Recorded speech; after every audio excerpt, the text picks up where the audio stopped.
BJP versus तो hello Congress guys, कैसे हैं आप वर्सेस लोग। और मैं सीजेपी। आया हूँ वही ब्लॉग बनाने अपने अंदाज में। जैसे कि एक बीजेपी है और एक कांग्रेस है और अभी हाल ही में एक नई पार्टी आई है, कांग्रेस जनता पार्टी। तीनों की माँ की चूत, ठीक है। क्यों? क्योंकि क्या है, तीनों को अपना अपना एजेंडा कायम करना है।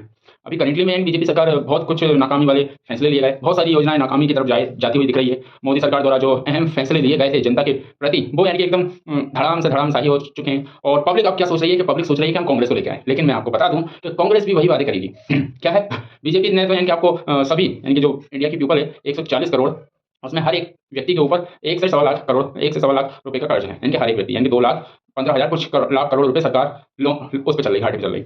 और मान लो कि कांग्रेस आ जाती है, ठीक है, कांग्रेस आ गई सत्ता में, तो क्या होगा?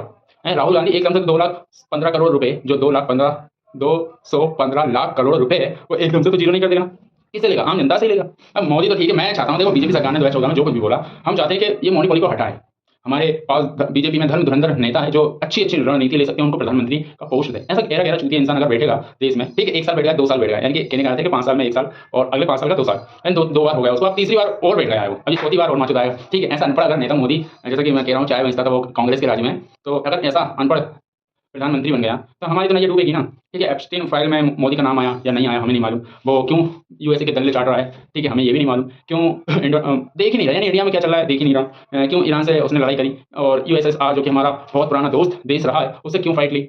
ये सब एक रणनीति है, ठीक है। मोदी को यानी कि ये वीडियो भी मोदी को नहीं दिखाई देगी, या वीडियो मैं जो रिकॉर्डिंग कर रहा हूँ वो मोदी तक नहीं पहुंचेगी। आप क्या सोच रहे हो कि मोदी सरकार को यानी कि हर एक आम पब्लिक की छोटी छोटी बातें पहुंचती होगी, घंटा लवड़ा वो ऑनलाइन में बता रहा हूँ, कुछ 15 मिनट की वीडियो देखता होगा, वो 15 मिनट की वीडियो में पता है क्या बताते होंगे उसको, कि देश में सब एकदम मस्त चल रहा है, कुछ नहीं है।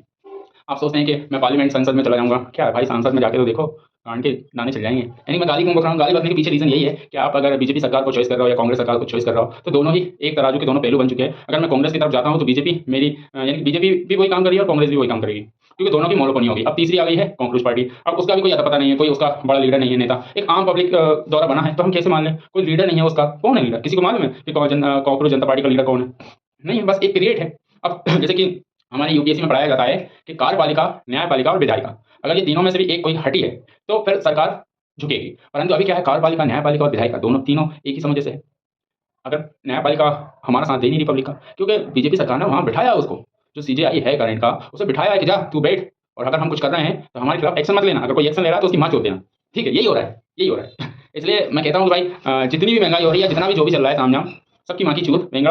अपन तो यानी 100 रुपये कमा रहे थे, कल भी 100 रुपये कमाएंगे और आगे भी 100 रुपये कमाएंगे। ऐसा नहीं है कि अपनी यानी एकदम से उड़ जाएंगे, वो गया पुराना जमाना, जो आज का अमूल है, ये बड़े बड़े ब्रांड है जो बन गए, उठ गए, ठीक है। लेकिन अब नहीं उठ पाएंगे। क्यों नहीं उठ पाएंगे? क्योंकि बीजेपी सरकार ने मोदी और अडानी की गांड में महंगा हमारा हाथ धर दिया कि जितना हो सके उतना जनता से लूटो, और हम लूट रहे हैं, हम कुछ नहीं कर पा रहे हैं।